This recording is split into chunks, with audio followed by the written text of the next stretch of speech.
परिवर्तन नहीं है, लेकिन फादर वाली स्थिति में क्या है, अर्थ का परिवर्तन है। अब आइए दूसरी बात, सादृश्यता। सादृश्यता, समानता के आधार पर अर्थ बदल जाते हैं कई बार। कैसे बदल जाते हैं? हम ये कह देते हैं सुराही की गर्दन, घड़े का मुंह, कुर्सी के पैर, ये प्रयोग करते हैं। गर्दन, मुंह और पैर तो मनुष्य के होते हैं, लेकिन हमने अपने बनावट को देखते हुए, शारीरिक बनावट को, उसकी सादृश्यता के आधार पर इनके भी नाम दे दिए। सुराही की गर्दन, घड़े का मुंह, कुर्सी के पैर, ना जाने कितनी कितनी चीजें हमने प्रयोग कर लिए। तो ये जो हमने नाम दिए, ये जो अर्थ दिए, जब मैं कहता हूं सुराही को गर्दन से उठा लाओ, तो इसका मतलब क्या होगा? जिसको मैं बोलना चाह रहा था, तो वो जो ये सुराही है यहां से पकड़ के लाए, क्योंकि ये गर्दन है उसकी। ठीक है, ये सब समझते हैं आप, क्योंकि ये अर्थ वास्तव में सुराही की कोई गर्दन नहीं है, घड़े का कोई मुंह नहीं है, कुर्सी के कोई पैर नहीं है, लेकिन हमने सादृश्यता के आधार पर अर्थ समझना स्टार्ट कर दिया। अलंकारिक या लाक्षणिक प्रयोग। बंदर बंदर होता है, मंकी होता है, गधा डोंकी होता है, ये हम सामान्य अर्थ जानते हैं। लेकिन हम किसी को कह देते हैं बंदर मत बन, इसका मतलब ये अलंकारिक प्रयोग किया। नकलची, इसका अर्थ हुआ नकलची। चुप रहे गधे, तो यहां गधे का अर्थ क्या हुआ? वही मूर्ख। तो हमने नकलची मत बन ये बोलना था, या ये बोलना था चुप रहे मूर्ख, लेकिन जो ये बोला, बंदर बोला, गधा बोला, ये अलंकारिक प्रयोग हैं, उपमानगत प्रयोग हैं, इसके भी अर्थ हमें समझने पड़ेंगे। लेकिन जिसने कई बार शब्दों को लेकर खेल खेलना है, महाभारत रचनी है, विवाद रचना है, तर्क करना है, वो ये कहता है अच्छा मुझे गधा क्यों कहा, मैं तो तेरे पर कोर्ट केस कर दूंगा, मेरे को तूने पशु क्यों कह दिया, गधा क्यों कह दिया। तब वो बेचारा स्पष्टीकरण देता रहता है वक्ता, मैंने ये अलंकारिक प्रयोग किया है, मैंने इसे गधा थोड़ी कहा है, गधा का मतलब है मूर्ख, अलंकारिक प्रयोग किया है। जैसे बच्चों को टीचर बोल देता है अरे उल्लू, उल्लू का मतलब मूर्ख है, उल्लू थोड़ी कह दिया, उसे जानवर थोड़ी कह दिया कोई। लेकिन ये जो स्थितियां हैं, अलंकारिक स्थितियां हैं, भाषा के अलंकरण कहलाते हैं। जब हम किसी को कुछ कहना चाहते हैं तो उसको अलंकारों का जामा देकर बोलते हैं।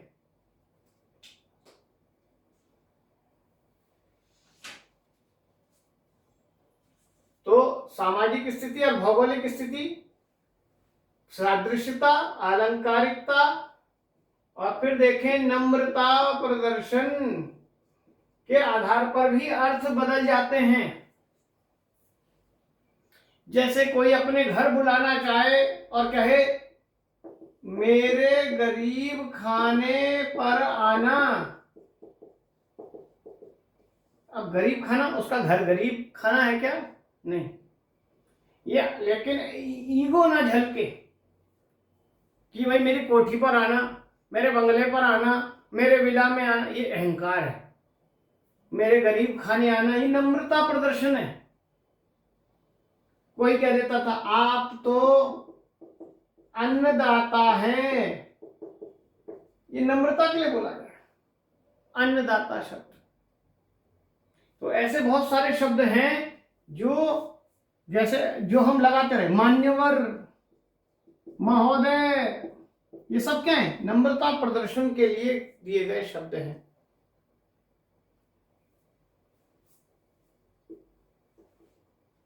पांचवा, सीधे न कहकर हम उसमें नम्रता दिखा दी जिससे कि सॉफ्ट लगे। उर्दू नजाकत की भाषा इसीलिए क्योंकि उसमें ये नम्रता प्रदर्शन बहुत है, चाहे वो उसमें गाली ही क्यों ना दे रहा हो, लेकिन भाषा में नम्रता का रूप दिखाई देगा। यहां पर भी वही स्थिति दिखाई दे रही है। इस नम्रता प्रदर्शन से आगे चलें। शोभन शब्द प्रयोग, शोभन शब्द प्रयोग, एक होते हैं शोभनीय शब्द, एक अशोभनीय। श्लील या अश्लील शब्द कह देते हैं। तो वहां कैसा प्रयोग कर रहे हैं उसके ऊपर डिपेंड कर रहा है, भाषा का अर्थ बदल जाता है।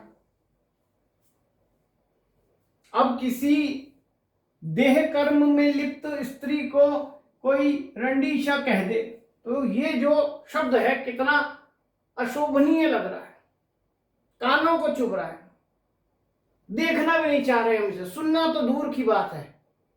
लेकिन इसी के लिए फिर शोभनीय शब्दों में रख दिया गया क्या? नगर वधू,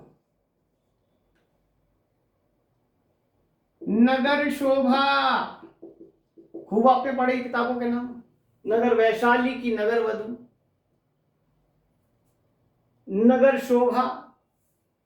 रहीम का काव्य आपने देखा। वैश्या, देखिए ये भी, ये फिर भी श्लील शब्द हैं, लेकिन किसी को रंडी और ज्यादा ऐसे शब्द जो बहुत ही बेकार लगते हैं वो प्रयोग कर दिए जाएं, अशोभनीय होंगे। ठीक है, कोई किसी की डेथ हो जाए तो कोई कहे मर गया, ये शोभनीय है कि अशोभनीय है? वो मर गया। लेकिन इसके लिए बोल देते हैं स्वर्ग सिधारना, स्वर्ग सिधार गया या गए, इसमें गए। भगवान को प्यारे हो गए, दिवंगत हो गए। ये जो है ये शोभनीय है। तो स्वर्ग में तो नहीं चला गया वो, लेकिन शोभनीय शब्द है और अर्थ हमको पता लग गया इसका क्या है, मर गया व्यक्ति। भगवान को प्यारा हो गया, भगवान को तो सारे ही प्यारे होते हैं, भगवान को कौन व्यक्ति बुरा लगता है? भगवान ने सबको जन्म दिया, लेकिन यहां भगवान को प्यारे होने का अर्थ क्या है? मर जाना। ठीक है, तो इस प्रकार शोभनीय शब्दों का प्रयोग जो है वो भी अर्थ परिवर्तन का एक कारण बनता है। छठा, व्यंग प्रधान। अब कई बार क्या होता है कि हम किसी पर व्यंग कसते हैं और तब जिन शब्दों का प्रयोग करते हैं तो वो क्या कहलाते हैं? व्यंग प्रधान अर्थ कहलाते हैं।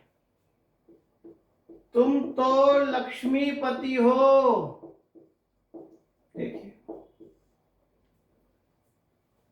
अब उसका नाम राहुल होगा तो कहना चाहिए तुम तो राहुल हो, लेकिन किसी ने उसमें व्यंग कस दिया, तुम तो बड़े लक्ष्मीपति हो। लक्ष्मीपति का मतलब, ठीक है, बहुत अमीर हो, बहुत अमीर हो, व्यंग कस रहा है, तुम बहुत लक्ष्मीपति हो, मतलब तुम बहुत ज्यादा अमीर हो क्या? व्यंग कस दिया।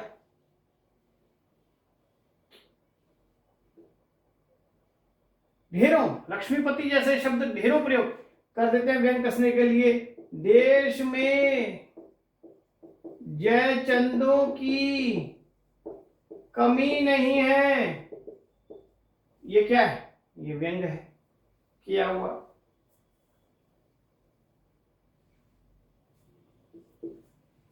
तुम भी पूरे पंडित जी हो,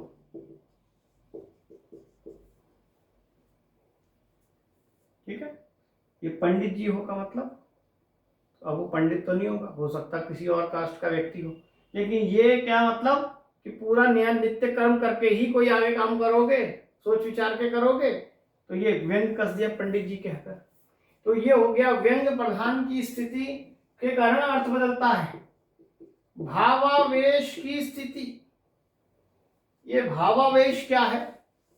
जब हम बहुत अतिरेक में होते हैं, भावावेश में होते हैं, तब हमें जो शब्द बोलना होता है उसमें वो भाव का आवेश मिलते ही शब्द के अंदर एक विकार पैदा हो जाता है। देखिए, जैसे हर बच्चे का घर में नाम क्या है? टीनू, मीनू, ऐसे ऊ ऊ ऊ ऊ वाले क्यों है? रामू। उसका नाम तो रामचंद्र था, रामू तो नहीं था। मीनाक्षी था, मीनू तो नहीं था। लेकिन भावावेश में ये बोल दिया जाता है। खैर, इनका तो कोई अर्थ नहीं है, लेकिन बहुत सारे शब्द ऐसे हैं, जैसे किसी बच्चे को कोई बोल दे ये तो चतुर चुहिया है।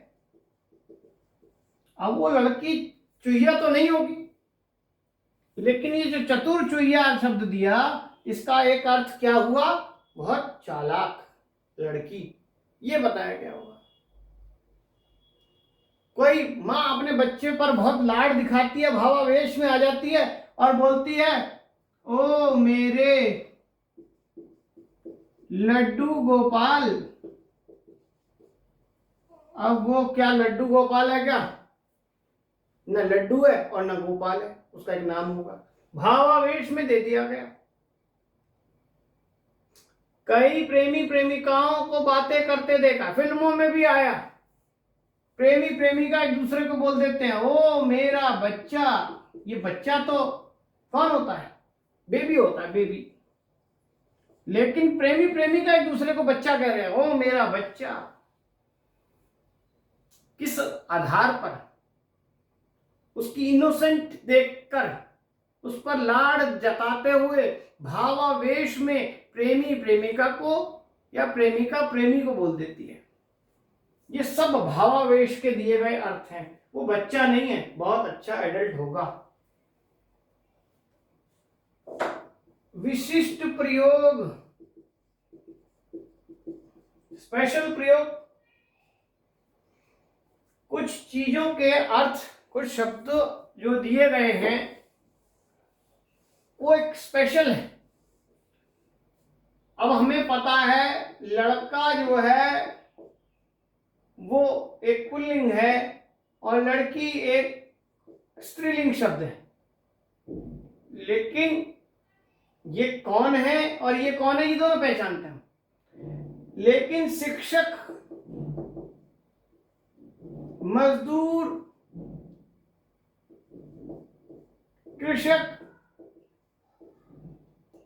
चोर, ये एक खास कर्म करने वाले लोग हैं जिनको हमने एक नाम दे दिया, शिक्षा का कर्म करने वाला शिक्षक। अब ये स्त्री होगी कि पुरुष होगी?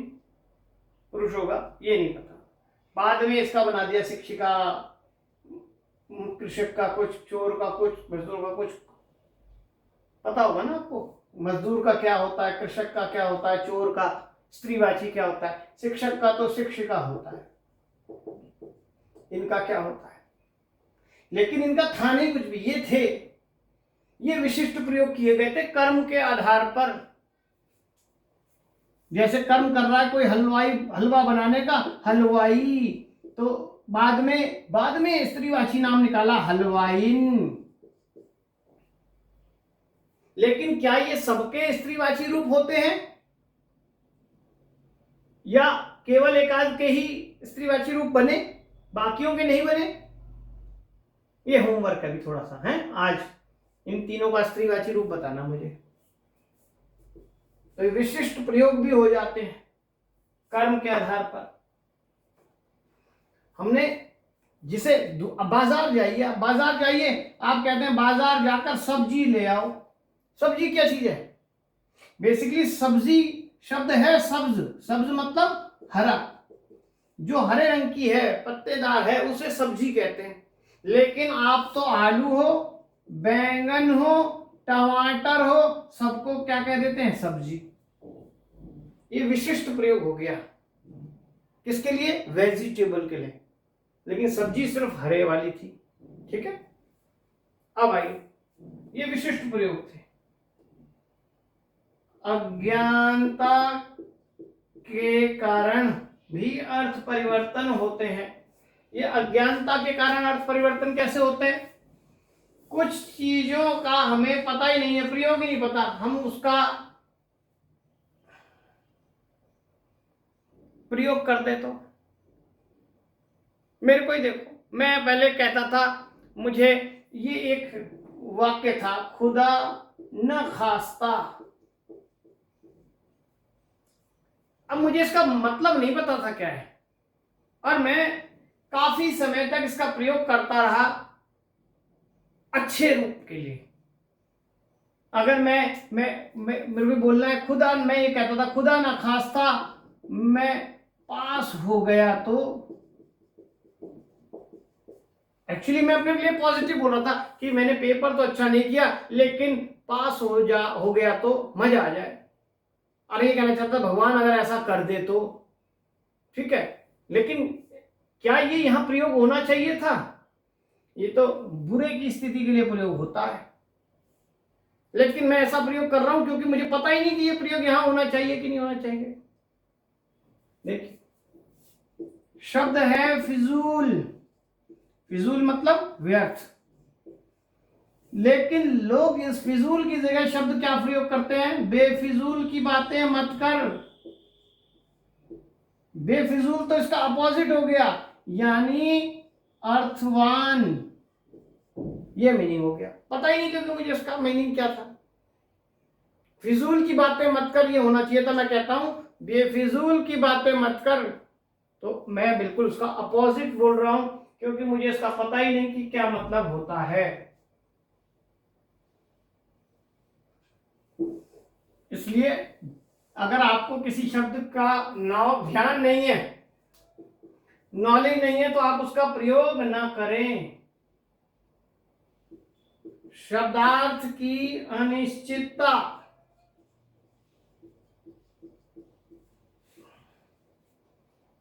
कई बार शब्द का अर्थ जो है वो निश्चित नहीं रह पाता है, इसलिए सही अर्थ नहीं पता होता। जैसे एक समय तक द्विवेदी शब्द चल रहा है, त्रिवेदी शब्द चल रहा है, चतुर्वेदी शब्द चल रहा है। क्या है द्विवेदी का मतलब? दो वेदों का ज्ञाता, ये तीन वेदों का ज्ञाता पढ़ा हुआ, चारों वेदों का ज्ञाता, इनको कहा जा रहा था त्रिवेदी चतुर्वेदी। लेकिन आज ये इस रूप में नहीं है। किसी ने एक भी वेद ना पढ़ा हो वो भी चतुर्वेदी हो सकता है, क्योंकि अब ये जाति सूचक अर्थ में प्रयोग होते हैं ये शब्द, इसलिए शब्दार्थ की जो निश्चितता थी वो खत्म हो गई। पहले अर्थ ये निश्चित था, अब ये निश्चित अर्थ नहीं है। नेक्स्ट देखें, एकत्व की प्रधानता। आप जानते हैं एक शब्द जो होता है उसके कई पर्याय होते हैं। स्त्री का पर्याय अबला भी है, स्त्री का प्रयोग अर्थ वामा भी है, और भी ढेर है। लेकिन ये पर्याय जब बने होंगे तो एक निश्चित अर्थ को लेकर बने होंगे। अबला किसे कहा गया? गर्भवती महिला को, जो जिसमें अब ताकत नहीं है क्योंकि उसने एक जान अपने साथ समेट रखी है, उसे किसी के सहारे की जरूरत है, वो अबला कहला रही है। वामा कौन है? जो विषम कर्म करने वाली, विषम कर्मी। वामा बाईं ओर बैठने वाली जिसे कहते हैं, वही जिसमें वक्रता हो, विषम कर्मी, वक्रता का भाव। स्त्री अपनी जगह, अबला अपनी जगह, वामा अपनी जगह, कोई और अपनी जगह। ये पर्याय तो हैं, लेकिन इनका जो ये एक अर्थ था, एक अपना अर्थ, ये अब गायब हो गया। अब ये सब एक ही अर्थ में आ गया, किसमें? स्त्री में। अब किसी स्त्री को आप अबला भी कह दें, वामा भी कह दें तो गलत है। क्यों? क्योंकि उसका अपना अर्थ था एक।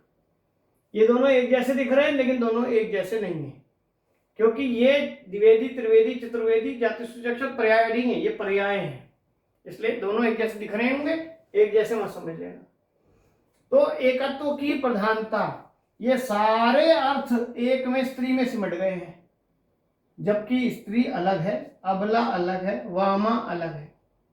जैसे आप जाए कुसुम, फूल एक है क्या?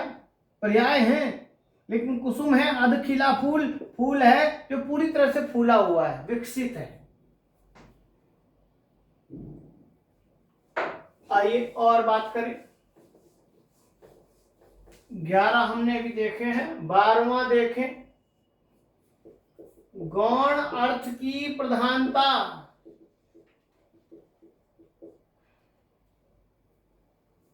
गौण अर्थ की प्रधानता, इसको हटा दें, एक खिचड़ी पकाएगा फिर आपके लिए। देखिए, जैसे सीता मूल शब्द है और इनके गौण अर्थ कौन है? मैथिली, जानकी, जनक की पुत्री, ये उनका सेकेंडरी नाम है। मेन नाम तो सीता है। मिथिला की है रहने वाली मैथिली, ठीक है। ये नाम कैसे हैं? दोनों गौण है, और ये कौन सा उनका नाम है? मुख्य है। लेकिन कई बार अब गौण अर्थ ही मुख्य हो जाता है। सीता की जगह कौन सा अर्थ मुख्य हो गया? कई बार मैथिली या जानकी ही हो गया। तो जहां अर्थ गौण भी क्या हो जाए? मूल हो जाए, गौण अर्थ की प्रधानता हो, इस तरह भी अर्थ बदल जाते हैं।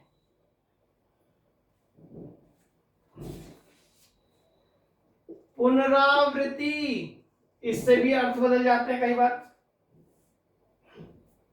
एक पुनरावृत्ति दोष भी कहलाता है एक्चुअल में।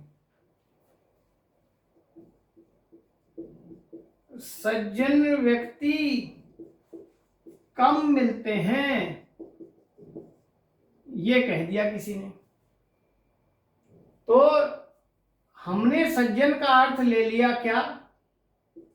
अच्छा या भला, व्यक्ति व्यक्ति हो गया, अच्छा या आदमी या भला आदमी कम मिलते हैं। लेकिन वास्तव में जो सज्जन है, सत प्लस जन, इसमें सत एक विशेषण है और जन का मतलब ही व्यक्ति है, तो इसका मतलब तो ये हुआ सच्चा व्यक्ति, व्यक्ति कम मिलते हैं, सज्जन कम मिलते हैं, ये होना चाहिए। व्यक्ति तो इसमें एक्स्ट्रा वर्ड है प्रयोग में, क्योंकि हमने इसका प्रयोग जाना ही नहीं। सज्जन का मतलब अपने आप में अच्छा व्यक्ति होता है, सज्जन का मतलब केवल भला नहीं होता है। तो लेकिन आज हमने ये अर्थ ले लिया, सज्जन का अर्थ क्या? अच्छा या भला, भला व्यक्ति नहीं लिया। तो इस तरह पुनरावृत्ति प्रयोग से भी आप देखेंगे दो दोष दिखाई देंगे। जैसे ढेरों ऐसी गलतियां मिलती हैं। फूलों का गुलदस्ता ले आना, कोई कह रहा है, होना क्या चाहिए था? केवल ये होना था, गुलदस्ता ले आना। फूलों का लिखने की जरूरत नहीं है। क्यों? क्योंकि ये जो गुल है, गुल का मतलब ही क्या है? फूल, और दस्ता मतलब बंच, दस्ता बंडल जिसे आप कहते हैं, फूलों का बंडल, गुलदस्ता। तो फूलों का लिखने की जरूरत क्या है? पुनरावृत्ति हो रही है, हम प्रयोग नहीं जानते हैं, हम उसका प्रयोग कर रहे हैं। अशुद्धि शोधन, फिर कह रहा हूं, व्याकरण में अशुद्धि शोधन में आ जाएंगे ये, और फिर ढूंढते रहना कि क्या गलती है इसमें। पुनरावृत्ति की बात यहां पर थी। पुनरावृत्ति का के कारण भी अर्थ बदलते दिखाई देते हैं। समास के आधार पर भी अर्थ दिखाई देते हैं बदलते हुए। एक शब्द है ये पीत, इसका अर्थ है पीला। एक शब्द है अंबर, इसका अर्थ है वस्त्र, और एक नया शब्द बन गया पीतांबर, तो इसका अर्थ पीला वस्त्र या कृष्ण अर्थ बन गया। किसके कारण? समास के कारण। समास के कारण भी अर्थ बदल जाते हैं शब्दों को जोड़कर। आपने खूब पढ़े समास और अभी पढ़ाएंगे आपको। व्याकरणिक प्रयोग, व्याकरणिक प्रयोग के कारण भी अर्थ बदल जाते हैं। देश शब्द है, व्याकरणिक प्रयोग किया आपने, उपसर्ग लगाया, प्रदेश बना दिया, स्वदेश बना दिया, विदेश बना दिया, प्रत्यय लगा दिया, देशी बना दिया, विदेशी बना दिया, ढेर बन जाएंगे।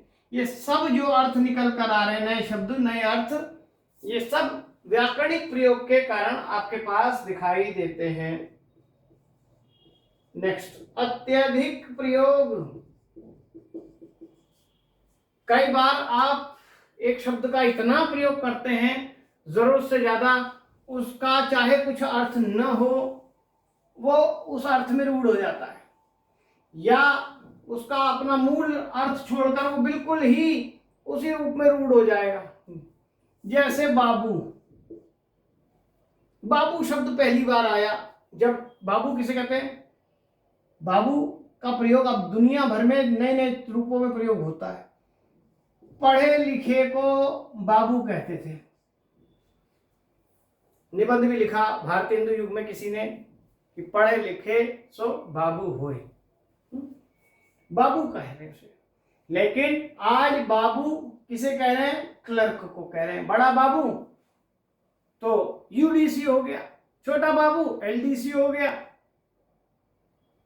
कोई माँ अपने बच्चे को ही कह देती है बाबू, तो छोटा बच्चा हो गया। तो अत्यधिक प्रयोग होता है जिसके लिए, तो ऑफिस में बाबू का मतलब ये हो गया, और घर में बाबू का मतलब छोटा बच्चा हो गया।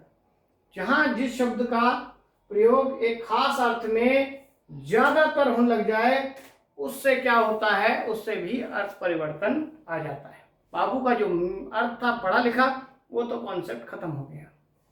समझ आया? बड़ी क्लास इसीलिए रखी क्योंकि दूसरी रखेंगे, चिंता ना करो, घबराओ नहीं।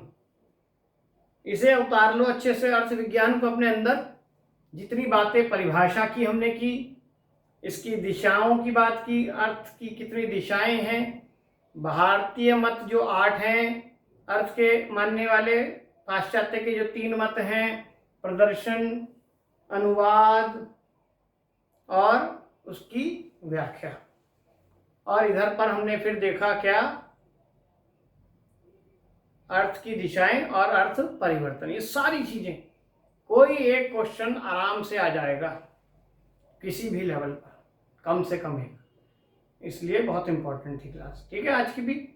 अगली क्लास जो है, मैंने बोला बता देना मुझे कल कौन सी स्टार्ट कराना है। व्याकरण कहोगे, अभिव्यक्ति के माध्यम, या लिटरेचर? क्योंकि लिटरेचर बड़ा है तो वो स्टार्ट होगा, उसके बाद हम रखेंगे। ये 3 चीजें हमें डिस्कस करनी है। अब आप डिसाइड करके बता दें कि क्या करना है।